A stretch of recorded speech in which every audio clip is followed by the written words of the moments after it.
What's up, guys? Welcome back to another episode of Worlds TV. Don't forget to like, comment, and share this video out to everybody. Would appreciate the support. You may notice the setup is a little bit different, so I had to change some things up right now. Got me a little new camera I'm recording off of, so you know the quality's a little crisp, it's more clearer, and we got here to bring you some great content. Now, I know I haven't made videos in a while. I've been super busy. There's a lot of things been going on. It's been very hectic, especially work life, social life, getting some things done behind the scenes. But I'm back here, YouTube, trying to make some more consistent content and continue to build up the following, subscribe, and the numbers up. So like I said, man, don't forget to comment, like, share this video, and subscribe to the channel. So NBA news going around. As we all know, the NBA Finals is here. We got two teams left standing between the Boston Celtics and the Golden State Warriors. Jason Tatum versus Steph Curry should be an incredible matchup, but I'm going to talk about that in another video. I want to talk about the off-season coaching change that happened in the NBA. So it looks like the Los Angeles Lakers have officially hired former Bucks assistant coach Darvin Ham to be the next head coach for the Lakers to a 4-year deal. Terms of the deal has not been disclosed, and there was a lot of reaction around this league. LeBron James, who is the face of the franchise for the Lakers, supports this move, and I've heard, especially from what was reported, Giannis said he texted him saying, yeah, Darvin Ham is no business guy. He's going to give it to you straight. He demands and commands respect.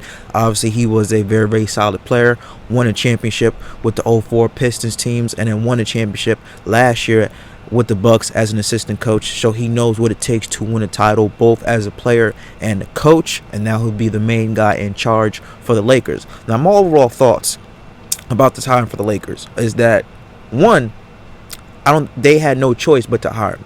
No knock on Darvin Ham. I believe that he will have a great future in the NBA as coaching, because obviously he paid his dues with the Bucks, was an assistant with Mike Budenholzer, especially in Atlanta, and now the Bucks won a championship there, as I mentioned before, as an assistant coach. But the situation that he's going into is very unique. You got a first-time rookie head coach going into the Lakers, where they have championship aspirations, but they have front office difficulties. The dysfunction for the Lakers is clear and day. So Darvin Ham has been assigned, hey, you got to coach LeBron James, you got to coach Anthony Davis, and the freight train of a mess in Russell Westbrook. And it's like, hold on, wait a minute. This man is walking into a nightmare, a constant headache. He's going to need 2 Advils a week just to be able to keep up with the Lakers. Especially Russell Westbrook alone is going to give him so many headaches. Now, it's reported that the Lakers, that they're going to have to keep Russell Westbrook because, let's be honest, they ain't getting nothing from him. No teams is knocking on their door to say, yeah, we will give you X, Y, and Z for Russell Westbrook. Nobody wants Westbrook and his reckless style of play and that $47 million he's owed next year. Nobody wants to touch that. That is like a cancerous contract with a disastrous player. Listen, you need a 10-20 foot pole just to come near Westbrook, okay? Nobody wants to touch that. But the Lakers like, you know what? Nobody wants him. I guess we have to keep him. So they're forced to keep him. So you're pretty much telling a player who's been in the league for what, 13, 14, 15 plus years, to assign to a rookie head coach is like, you know what? You got to fix him. We can't get rid of him, so it is your job to fix him. That is completely bogus and unfair to Darvin Ham. Now, it's about time that the Lakers have said, you know what? We need to get out this situation. So they're going to let Darvin Ham pick his own coaches, pick his own coaching staff. They're not going to have Kurt Rambis in the meetings, in the coaches' meetings, and they're going to have a laissez-faire, hands-off approach. They're going to let Darvin Ham do what Darvin Ham does, run the program, run the organization, run the team how he sees fit. Which that should have been done a long time ago with Frank Vogel. He got the raw end of the deal.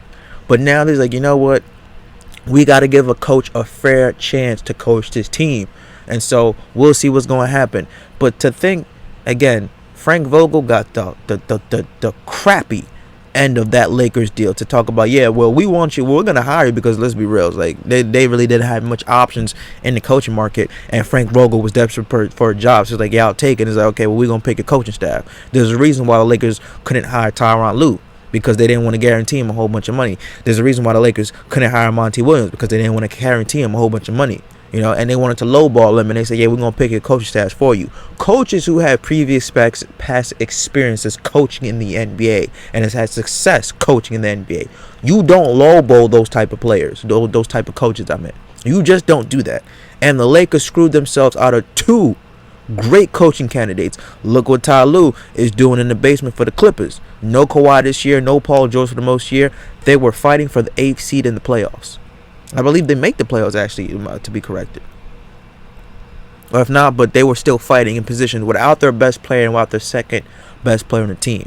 And I believe that they missed the playoffs because they lost 2. Yeah, they did miss the playoffs, but they were in position fighting in the playoffs. They made the play-in tournament without Kawhi. The Lakers didn't even make nothing, and they had all their 3 players. So it just goes to show you. Same thing with Monty Williams, best record in the NBA for the Phoenix Suns. You know, even though they got bounced at the second round, they still had the best record, and they won a championship last year. So the Lakers just mess everything up for the Lakers. But to give Darvin Ham to say, you know what, Darvin Ham, congratulations, you're now the head coach of the Lakers. Your job is to fix that train wreck at number 0, Russell Westbrook. That is just unfair. There's no fixing Russell Westbrook. There's no fixing him. He is unfixable. This dude is a disaster, and he wants to blame everybody for his poor play. It's like, you know, when you get into a car accident, a single person car accident, but yet you blame other people. It's like, well, I blame the guy for driving past me. That's why I hit the tree. It's like, hold on. Who's the person behind the wheel?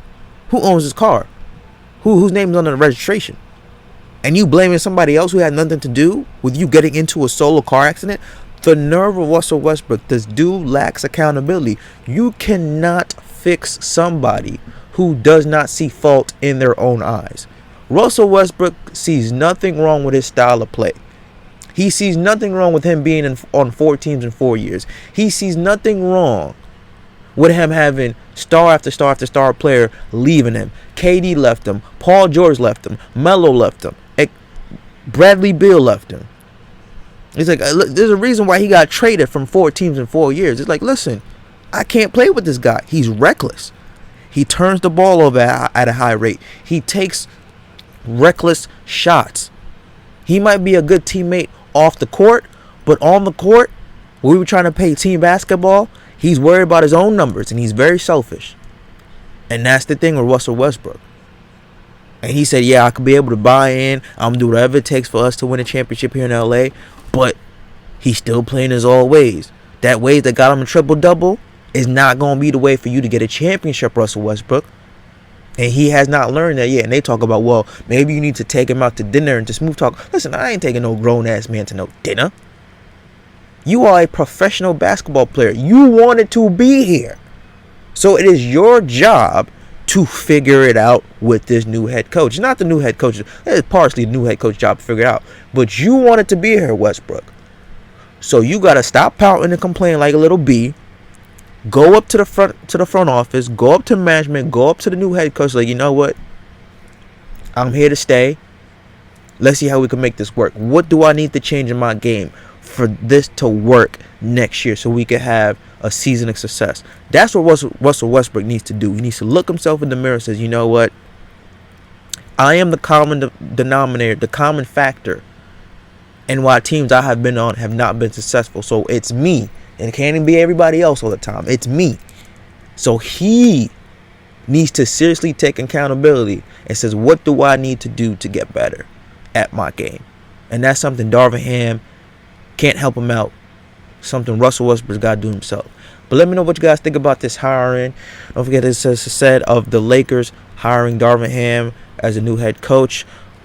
As I mentioned before, don't forget to like, comment, subscribe, share this video out to everybody. I will see you guys on the flip side again. Later. Peace.